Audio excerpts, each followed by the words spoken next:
Today I'll be working on an 01 Dodge Ram 5.9 Cummins where you're going to be replacing the passenger side wheel hub bearing. And I chose to go with one of the better ones out there. There's several options. I went with the Moog or Moog, however you pronounce that. So I'm going to go through the video, show you guys how to do it the simplest way possible. I've done them a couple times before. And one good indicator usually before anything starts happening while you're driving, your ABS light and your brake light should come on from that ABS sensor that is down in there to let you know you got something going on. But a for sure way to check it is always jack up the vehicle and wiggle the wheel and see if there's any play in there. If you got any play in there, it's time to replace it. Because if any of you guys know, when they go out very bad. Okay, before we get started, here's the list of tools that we will need to complete this job.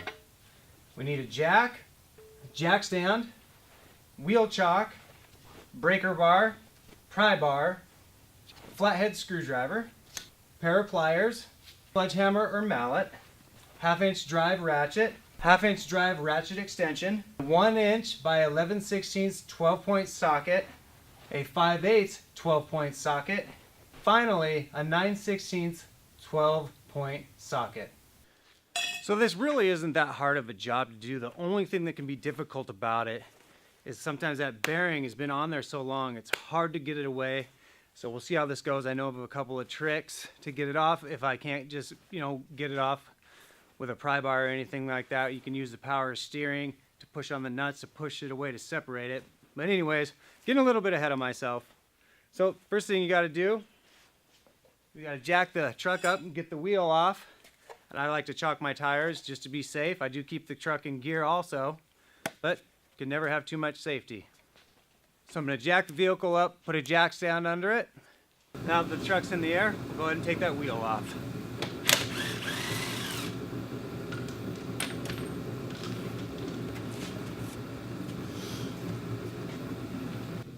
I got the wheel off. The next thing to do is pop my hood and open the brake reservoir so I can pry my pads open just a little bit so I can slide the pads and the caliper off all at once. There's a couple little holes. If you look right there, there it is, right there, and then there's one a little further down. What I do is I just take a flathead screwdriver. You want to be careful, and I just work it in there just a little bit, just to get a smidge of play in there so you can slide that caliper off easily. Okay, now that that's loose, it's time to go ahead and remove this caliper. This is where you might need that pry bar, depending on how long they've been on there. I've taken mine off. I've done this one 2 years ago, so I hope it's not too bad. The bolts for your caliper are just right back here. Let's see if we can get a shot of those. There you go. There's one here. You can kind of see it behind that line there. It's right there. And the other one is down here on the bottom, right there. Well, let's go ahead and get those off.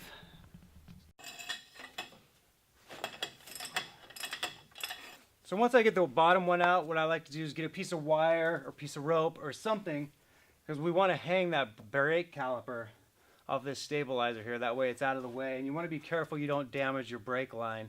That's what we'll be replacing that as well. So just get something to hang it off of, get it out of the way, nice and tidy.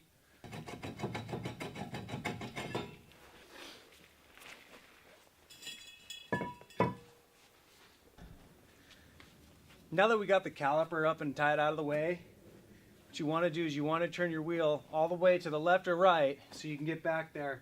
You get these first two bolts, or whichever side you decide to do first, and you turn the steering wheel the other direction and get the other side. And this is where you'll need your 9/16. I think this side I can get the impact in there to spin it off, but the other side I don't think there will be enough room. Now I'll go ahead and start the truck and turn it the other way.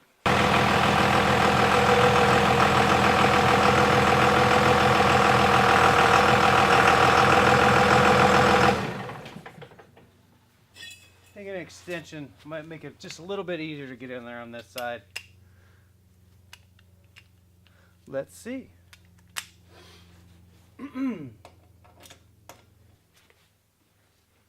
There we go, there's one. And there's two. Now the fun part, trying to separate the hub from the axle. Now because it's kind of got to come off, you know, somewhat evenly to work it out of there, I'm going to go ahead and straighten my wheel back out.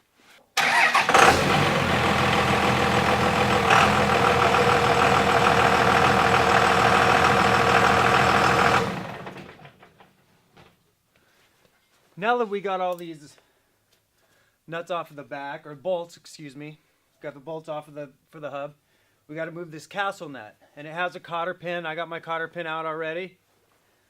And this bolt, it's very large. It is a 1 inch and 11/16. So that's why you need that big one. And how I do it is I take a pry bar, I put it in my lugs, and I get it tight.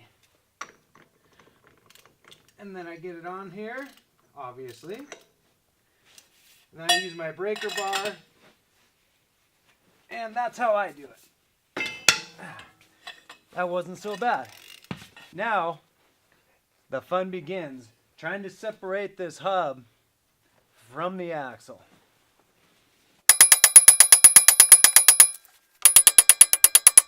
Like I said earlier in this video, and I'm sure if you've watched anybody else do this, this is the absolute worst part, is getting these two to separate. And also as you're taking out of here, guys, keep in mind that you want to kind of work both sides. You don't want to just work one side, kind of work both sides. Try to get it come out as evenly as possible. And it's just makes things a lot easier. Because if it goes sideways, you know, shifts one way or the other, or top or bottom, it'll kind of bind up and make things a little bit more difficult. There we go. All right, let's go ahead and open up this new wheel bearing. And always save your receipt for warranty. There we have it. We've got the new ABS sensor on it. Beautiful. As you can see, it's got splines. You just got to get the splines to line up, which really, it's not that difficult to do. And you look inside the hub here, you can see those. So, pretty simple. Set your heat shield there. It should somewhat stay a little bit. And then this goes through here. And you just kind of line that up a little bit. Try to make her stay.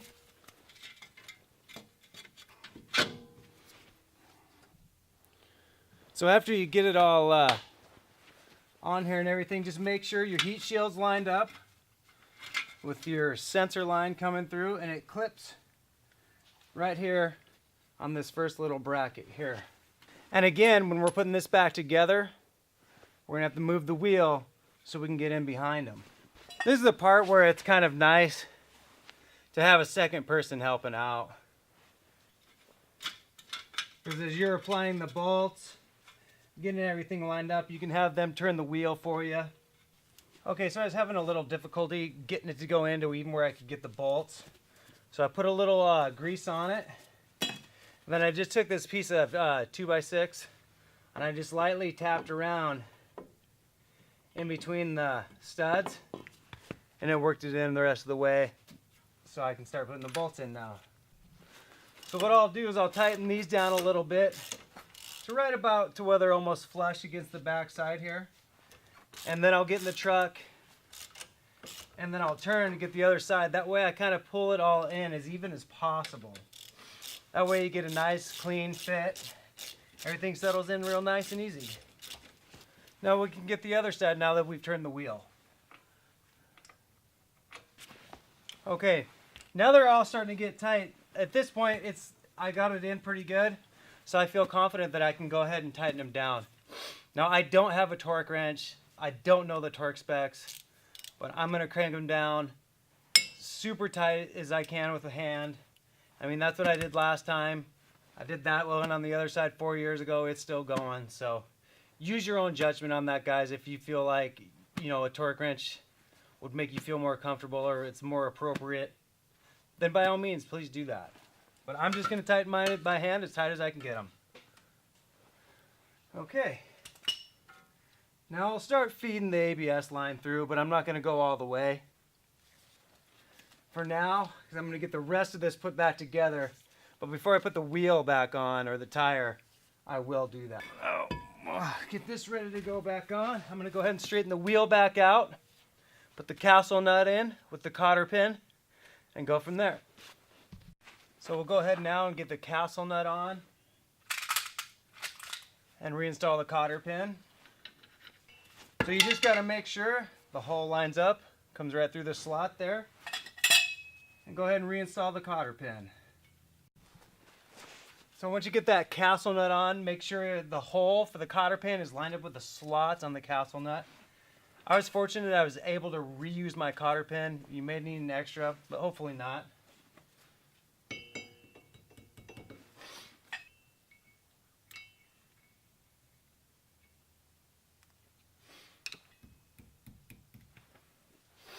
All right, now we just go ahead and put the disc back on. This part can be kind of a pain in the butt because your caliper just rests there and you got to get this on there while it kind of moves around a little bit. A little tricky. So I'm going to take this piece of wood, I'm going to wedge it here to try to help stabilize that a little bit. Now we got to get the caliper on. Yet again, another time when it'd be great to have a second person.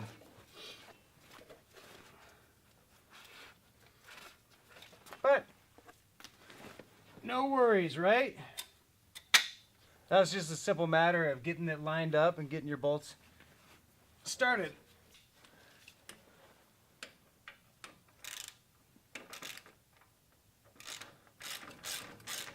And that's it. Now we just got to run the new ABS line, and I'm going to zip tie the new one on the old one and pull it up through that way. All right, let's go to the top and pull it through.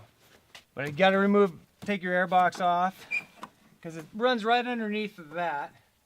And then it just plugs in, as you can see, right there. This guy here.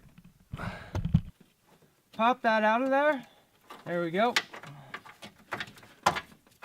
And just pull it on up through. There we are. That zip tie off of there.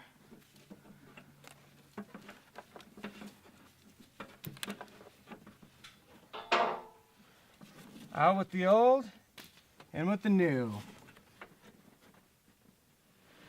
Just like that.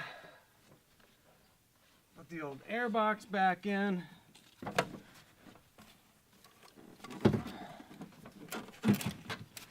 So now that that's all back together, all that is left to do is put on the wheel.